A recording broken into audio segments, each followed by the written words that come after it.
Hello, and welcome back to MoonMagic Bedtime Stories. Tonight, we join Princess Cinderella for another full, 10-minute adventure. A strange sadness has fallen over the castle kitchens, where the royal baker, once the star of the kingdom, is creating pastries that have lost their magic.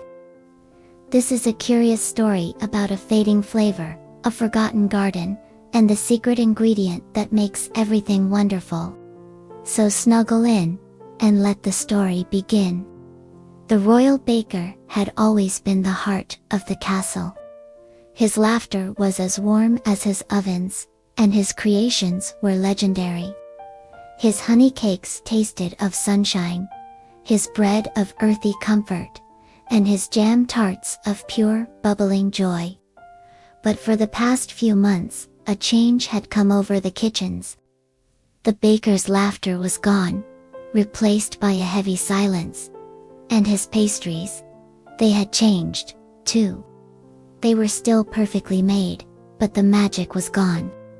The honey cakes were merely sweet, the bread was just bread, and the jam tarts tasted of nothing but fruit. They were joyless.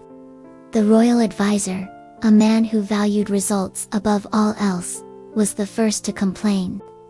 The castle staff would whisper about it in the hallways. "The bread doesn't have its crusty cheer anymore," a guard would say. "And the honey cakes, they don't taste of sunshine," a lady-in-waiting would sigh. The joy had vanished from the food, because it had vanished from the man who made it. "The quality of the kitchens is declining," he announced to the prince and Cinderella. "The baker has lost his touch. His food is bland. We must find a replacement immediately, before the kingdom's reputation suffers." Cinderella, who had noticed the change as well, felt a pang in her heart. But she wasn't tasting a lack of skill. She was tasting a lack of happiness. "I do not think he has lost his skill," she said gently. "I think he has lost his joy. We cannot simply replace him. We must find out what is wrong." The advisor sighed impatiently. "Joy is not an ingredient, Your Highness. Flour, butter, sugar, those are ingredients. His are clearly no longer good enough." Later that day, Cinderella went to the kitchens. She found the baker staring blankly at a tray of perfectly formed, but lifeless-looking croissants. "Good morning, baker," she said softly. He started, as if woken from a dream. "Your Highness," he mumbled, not meeting her eyes. "I was hoping for one of your cheerful stories today," she said, her voice full of warmth. The baker's shoulders slumped. "I am sorry, Your Highness. I have no stories left." He turned away, his silence a wall she could not get past. Cinderella left the kitchens with a heavy heart. The baker's empty eyes, and the wall of silence he had built around himself, were more telling than any angry outburst could have been. This was not a man who had lost his skill. This was a man who had lost his way.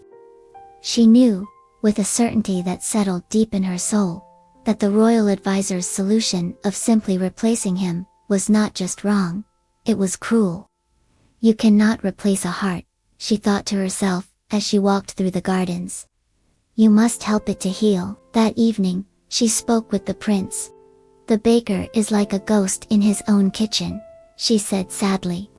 "The advisor sees only bad pastry, but I see a man with a broken heart. I just don't know why." The prince grew thoughtful. "You know," he began slowly, "I remember when I was a boy, the baker was never alone in the kitchens. His wife Alara was always with him. She was a master herbalist. She had the most amazing garden behind their cottage. She would bring him baskets of herbs and flowers, and they would laugh and taste and create together. She passed away. It must be a year ago now." Cinderella's eyes lit up with understanding. "A year, and the flavor started fading a few months ago. It is all connected." The advisor would say, "Grief is not an ingredient either. the prince said with a sad smile. "Perhaps not," Cinderella replied. "But I believe love is." The next morning, Cinderella did not go to the kitchens. She went to the small cottage at the edge of the castle grounds, where the baker lived. Behind it, she found the garden the prince had described. It was a disaster. The stone walls were crumbling, and the paths were choked with weeds. The beautiful herbs the prince remembered were all but gone, lost in a tangle of neglect. Her work was slow and methodical. She did not simply rip the weeds from the ground, but carefully worked the soil around them, making sure not to disturb the roots of the precious herbs that lay dormant beneath. It was a quiet, meditative task, and as she worked, she felt a connection not just to the garden, but to the woman who had planted it. She could almost feel Ilara's presence in the gentle hum of the bees and the warm sun on her back. This was not just a place for ingredients, it was a place of love. It was a garden that had been abandoned by a grieving heart. Cinderella spent the next hour carefully, patiently, pulling weeds. She uncovered a patch of hardy mint, a struggling rosemary bush, and, near the back wall, a single, beautiful climbing rose with blossoms that smelled of lemon and vanilla. As she cleared the weeds from its base, her fingers brushed against a small, oilcloth-wrapped bundle tucked into the soil. She unwrapped it carefully. It was a recipe book, its pages filled with Ilara's beautiful, looping handwriting. But it was more than just recipes. Beside the instructions for sunshine honey cakes, Ilara had written, ***, add a pinch of lemon rose petals to remind him of our first picnic, ***. Next to the recipe for the prince's favorite sourdough, she had written, ***, more starter today, for our growing boy. ***, every recipe was a memory. Every ingredient was a story. The secret to the baker's magic wasn't just the herbs. It was the love he and his wife had baked into every single bite.